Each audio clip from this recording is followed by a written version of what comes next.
dans cette vidéo, je vais vous présenter les différents outils que vous allez utiliser pour faire votre lancement. Ce ne sera pas une vidéo détaillée sur les différents outils parce qu'ils sont abordés dans les différents modules. Ici, je veux tout simplement faire un récapitulatif et vous montrer vraiment le processus auquel vous allez à travers pour faire votre lancement. Alors, sans plus attendre, allons-y. Donc, le premier, ça va être l'outil Cerebro. Comme vous l'avez vu, cet outil-là, on l'utilise pour faire la recherche de mots-clés, déjà pour l'optimisation, mais aussi pour le PPC, pour identifier les mots-clés pour la publicité. Alors, pourquoi il est important au niveau du lancement? Parce qu'il va vous aider à identifier les mots-clés que vous allez cibler au début, qui sont plus faciles pour vous positionner. Donc, quand vous lancez le produit, votre objectif, c'est vraiment d'aller chercher ces cibles, ces mots-clés qui sont plus faciles pour vous, qui sont une meilleure opportunité pour commencer à avoir une bonne vélocité de vente organique. Alors, je vais relancer un des filtres que nous avions fait dans le passé sur les fausses plantes en France. Donc, vous pouvez voir ici les différents filtres que j'ai utilisés. Par exemple, ici, vous voyez que j'ai demandé les mots-clés avec minimum 10 recherches par mois et qu'il y a au moins 2 des top 10 des vendeurs qui sont dans la position 10. Donc, c'est ça les résultats que nous avions ici.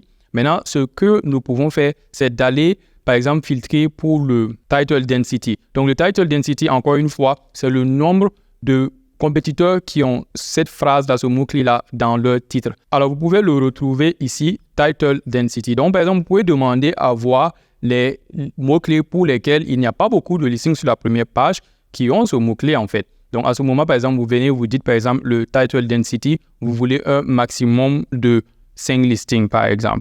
Voilà, 5 listings, et vous appliquez. Donc là, il va vous retourner, bon, il y a même 59, c'est toujours beaucoup. Alors, allons-y même avec 2 listings. Vous avez toujours 50. Donc, en réalité, ce n'est pas mal. Maintenant, on peut augmenter le volume parce que là, on était à 10. 10, ce n'est vraiment rien, en fait. Alors, on peut aller à 200 comme ça pour voir. Donc, ça dépend vraiment de la niche et du pays aussi. Donc, vous allez tester comme ça différents filtres pour trouver vraiment des mots-clés intéressants. Donc, ici, par exemple, il vous dit que plante artificielle intérieure. Bon, ce listing-là, il est ressorti. C'est vraiment bizarre quand même parce que c'est vraiment le mot-clé de la niche. C'est celui qui a un gros volume. Mais vous voyez qu'il n'y a personne, en fait, qui l'a dans le titre. Et le CPI, il n'est pas trop élevé. Ça vous dit ici que vous devez faire 36 ventes dans les 8 jours pour être bien positionné. Mais je suis sûr que si vous avez plante artificielle intérieure dans votre titre, ça va être encore plus facile.